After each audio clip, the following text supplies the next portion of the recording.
Hi, this is Jim and welcome back to my YouTube channel. Ito na nga yung post ng GMA Network. Barbie Fortes and Kim Jisoo star in a romantic story in the lead kayo ng lola ko. O, yan romantic pa lang sinasabi nila.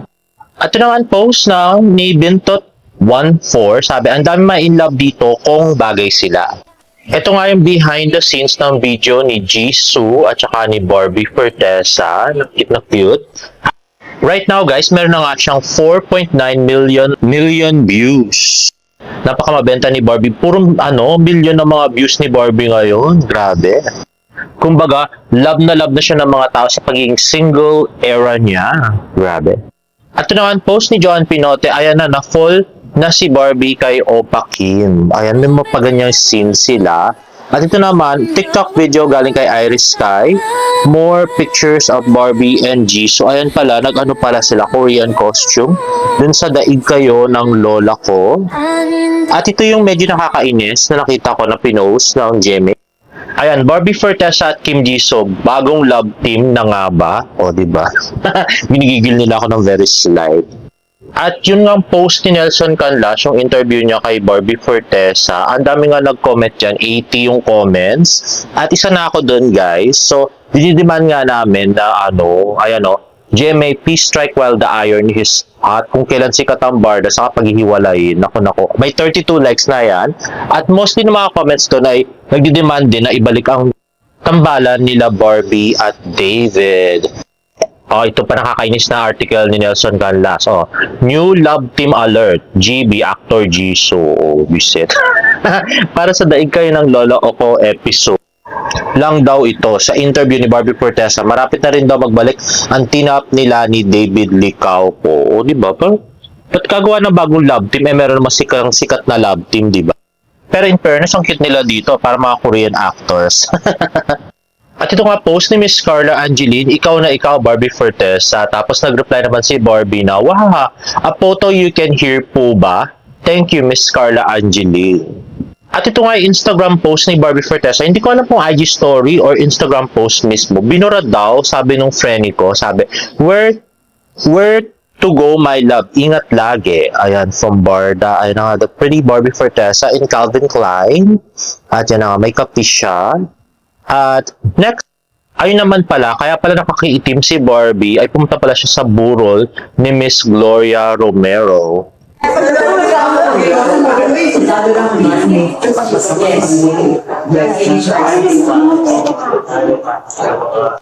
At next naman, ay medyo nagulat ako dito nung pinost ni Barbie kasi lang siya IG story, tapos hinahanap ko kung may video sa TikTok ba? Hindi na pinost sa TikTok, no?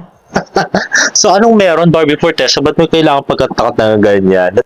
Ladies and gentlemen, will you please stand with every guitar string scar on my hand? I'll take this magnetic force of a man to be my lover. Grabe, anandi mo, Barbie. Ay, naku, baklang-bakla talaga. At bakit ano to? Parang siya nag-video call, parang may mini-message siya. Kasi nga hindi niya pinost sa TikTok or something, di ba? Pwede niya i-post tapos magkaroon ng million views. Pero talagang special lang sa kanyang IG story. Tapos naalala ko, na ito nga pala yung background music ng isang video nila ni David sa Hong Kong din. Oo, sa Hong Kong ginawa to, di ba? Nung sila sa Mega Magazine. Let's watch this. Ayan na nga. So, sa Hong Kong yan. At hinihila nga ni Barbie si David. At si David naman ay naglalaro-laro. Tawa si Barbie. Ay, grabe. So, ito na nga ba yung hinihintay natin? Parang may ganap daw sila sa Valentine pero I'm not 100% umaasa. So, hopefully, meron na. At totoo nga yung mga chismis. Ang chismis nga pag daw nag-date tong dalawa sa Valentine, lalabas daw siya, hindi daw siya tago, guys. So, abangan natin yan. Kung totoo nga yung sinasabi nila. At next I post si Barbie Fortesa. Ayan na nga, cafe hopping si Barbie. So, punta na naman siya sa isang cafe. At ayan. So, sino kaya kasama niya dyan, no? Yung nagpicture. At next naman, nagpunta nga siya sa Posh Nails. At ito naman, TikTok post ni Jasmine Capule02. Ayan na, the pretty Miss Barbie Fortesa. POV, habot kamay mo na lang yung girl crush mo. At ito na nga yung Barda Chismis, guys, no? So, ang bali-balita, yun palang TikTok ni Barbie at saka ni Jisoo. Actually, nung una, ayaw daw ni Barbie yon. Sabi daw ni Barbie, bakit kami magti-TikTok? Paano yung Barda? Sabi niya ganun. Paano yung mga Barda fans? Sabi niya. Sabi naman daw nung management, kasi GMA pala nag-utos na mag-TikTok sila.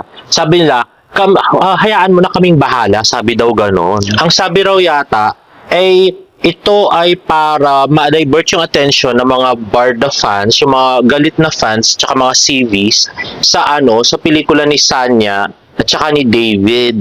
Di ba nga simula nung nag-jogging si David tsaka si Sanya, ay puro negative comments na yung nakukuha ng movie. So, medyo nababahala na raw yung management. Kaya ang ginawa nga, ito, pinopromote nga, yung kahit daig kayo ng dollar ko lang yung kay Barbie tsaka kay Jisoo, grabe yung promotion nila. Na hanggang dun sa, gumawa na sila ng article na kunwari magiging love team nga si Jisoo tsaka si Barbie Fortesa, no? At ito pang chika, dahil nga yata sa mga negative comments na yon ay pinilit nga yata ni Chavit Singson at saka nung kanyang team na magkaroon ng teaser agad yung pelikula ni Sanya at saka ni David na barkadahan ng mga makasalanan. Kaya nagkaroon siya ng teaser agad, yung mga pinalabas nung minsan, yung si Sanya. At ang bali-balita din ay mauna na itong ipapalabas. So pinilit yata nila na una itong ipalabas kesa do sa P77. Kaya magkakaroon na siya mga ilang siguro mga ilang weeks lang or something or months, magkakaroon na to agad ng trailer. Kasi nga medyo kabado na talaga yung team kasi feeling nila talaga wala na manunod nitong movie na to na barkadahan ng makasalanan. At ito pa ang chika, guys. So, dahil nga kabado sila, gagawin na nila na magpropromote si Barbie Fortesa nung barkadahan ng makasalanan. So, I think ang paggagawa daw kay Barbie para raw, kasi si Barbie nga yung neutralizer na ginagawa nila ngayon dahil ang love ng Barda fans ay si Barbie Fortesa, more on Barbie. Hindi pwedeng, parang hindi na masyadong effective yung papropromote lang ni David Licauco para do sa movie. Lalo na si Sanya, di ba? Kasi parang si Sanya, negative na si Sanya. So, ang gagamitin nila daw ay si Barbie Fortesa. So, maybe magyayaya si Barbie na manood yung mga fans ng barkadahan ng makasalanan. Pero, I think mas maganda at mas effective na gawin nila yung kasama si Barbie sa premiere night. Kahit audience lang si Barbie. Tapos si Barbie tatabihan ni David. Ang saya yata nun, di ba? Ay, nako. Total, inaalis na rin naman ng GMA yung inis ng mga fans. Pati pa na itodo, di ba? Magkasama na yung Barda sa premiere night ng barkadahan. Di wow. Na-echapwera si Sanya. Di ba? Dapat gano'n naman Sa bagay magandang maipalabas na maaga yung barkadahan ng makasalanan para matapos na, Diyos ko, para iwalay na hindi na magkita si David tsaka si Sanya. Hindi na sila makita magkasama kasi, di ba, baka gumawa pa ng fan service na naman si Sanya dun sa dun sa premiere night o kaya na ang gimmick niya dun sa MediaCon, di ba? Alam mo si Sanya.